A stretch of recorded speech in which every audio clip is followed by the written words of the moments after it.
funny, like the weird thing about it is that we don't really have a fern to put between us because he's literally between two ferns. Okay. So we're calling it whatever. Oh yeah, you do. We're calling it whatever it is we are between. So like this could be a bobblehead between. Okay. Okay. Okay. Sounds good. Hey, I don't have my glasses. Do I look okay? I mean, I think we're both in it. Okay. Should be fine. So, hi, Dr. Mark Otten. Is it recording already? Yes. Oh, sorry. Hi, Dr. Mark Otten. Hi. How are you? That's good. How are you? Welcome to my office. Great. Your beautiful bookshelf and a fern between. And a bobblehead. And there's another one right here. Where are your bobbleheads from? This is Rich Aurelia. He's a former San Francisco Giant baseball player, and this is Bruce Bochy, the current San Francisco Giants manager. This is also a San Francisco Giants thing. That's just they're never mind. Lots of Giants. Fan of the Giants. Yeah. All There's right. probably Dodger fans in the class. Okay. I'm not a fan of either. I'm a fan of the Florida Gators. Okay. Yeah. So tell me about your area of psychology. Why are you here? My area of psychology is, well, technically statistics, which Is that an area of psychology? is a measurement in psychology. Okay. That's what I was hired to do, Okay. and I teach the stats classes in the department, but the students don't like to hear that so much as my other area, which is sport psychology, Yeah. sport and exercise psychology. What do you say to students who come to your class thinking that they hate statistics? I'm pretty, like, I feel like if they're in my class, then about the second week, they're okay with it again. Yeah. And the way I do sort of promote that is just keep things informal, keep things fun, especially if I teach a 320 class, which is our introductory stats for the psych majors. Cool.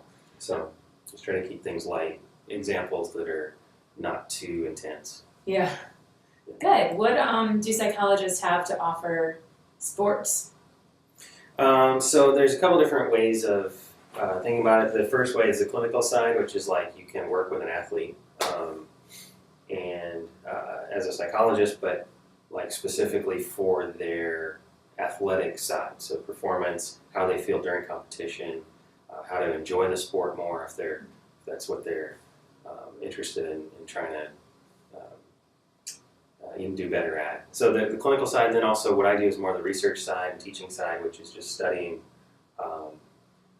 performance for me is the main thing, but also different feelings of anxiety, feelings that are relevant for successful performance under pressure or not in sports. And so psychology, when I teach my capstone class in sports psychology, it's mostly just intro psychology topics applied to sport settings, exercise setting. Got it. So give me just one personal example of a sport that you played where you could benefit from your area of psychology. Well, I mean, I'm a tennis player, and I don't know, like it's hard. Like even though I know that, like all of the things that I'm supposed to do under pressure, for example, to be successful, and if I get into a match and I'm playing really poorly. I'm like talking to myself in my head. So tennis is an example of a sport that's very mental. Okay. But I mean, if you read through the textbook, it seems like every sport is mental. Yeah. So it's anywhere where you want to succeed, so for me, tennis is my biggest thing where I try to actually compete in tournaments and things. Got and it. I coach too, some tennis. So for me, in terms of I played a match a couple weeks ago. Yeah. And I ended up losing, but I came back a lot within the match, Uh-huh. and I was really trying to compete, and it's just hard. Like if you're an athlete and you care, and you do something poorly, you're Right. sort of berating yourself in your head. And so I was thinking, okay, you just need to erase what just happened, and focus on the next point, the next thing, Mm-hmm. and just erasing what happened, I think, is the biggest challenge sometimes. Right. Yeah. Because you just you do something poorly and it's you have to recover somehow. Right. Anyway, I was trying to do that and I was succeeding for the most part, but then my opponent was good. So Yeah. Anyway. Well, success. Some success. Okay. Some success. It surprises me that you say not many students have genuine interest in sports psychology. After this video, everyone will. Well, I know a lot of students like sports, so where does that disconnect happen? That's a good question. Maybe they don't know that it's a field of study. Okay. You know, for me, I thought, oh, sports are like a hobby. For me, like all the way into grad school, I didn't know really sports. I was be like, oh, I'll just enjoy sports on the side, and I'll study like developmental psychology or something. And for a lot of people, that's true.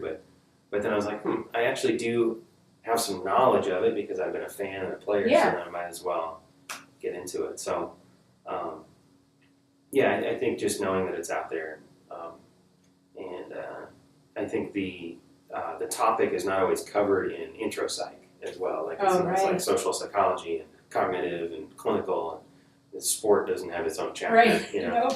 But yeah, it's definitely it's a growing field, and I think there's a lot of it's like growing gradually in terms of like the interest in like college teams and like pro teams of like actually bringing on specifically psychologists to work with the athletes. So that's growing. Cool. Okay.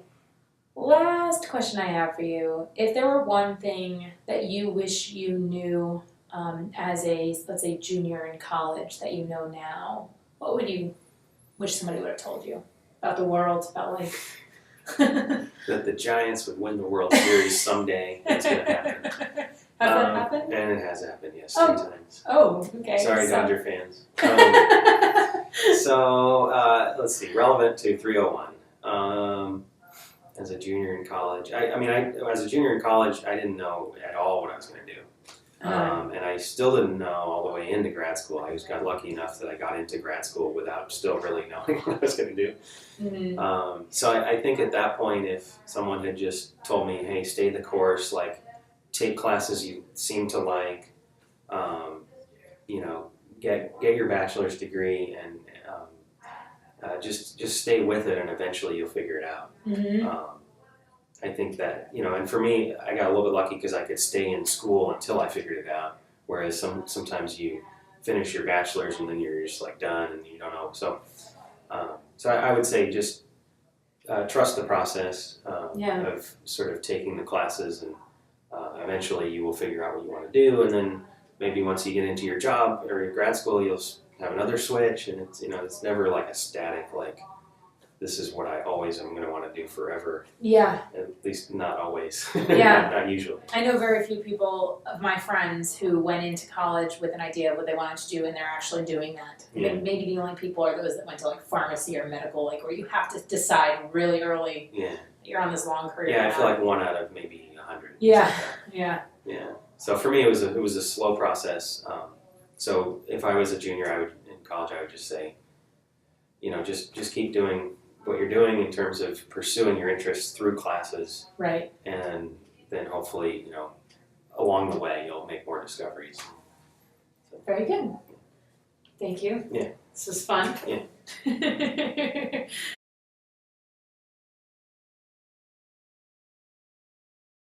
Here, watch this, Amy. Yes. Watch this bobblehead.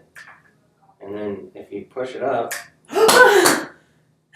Why did you do that? Because it always happens. People get scared? Did I give you this bobblehead? I got a bobblehead, but it was at a different game. No, it wasn't Giants. That's an old one. That's like 10 years old.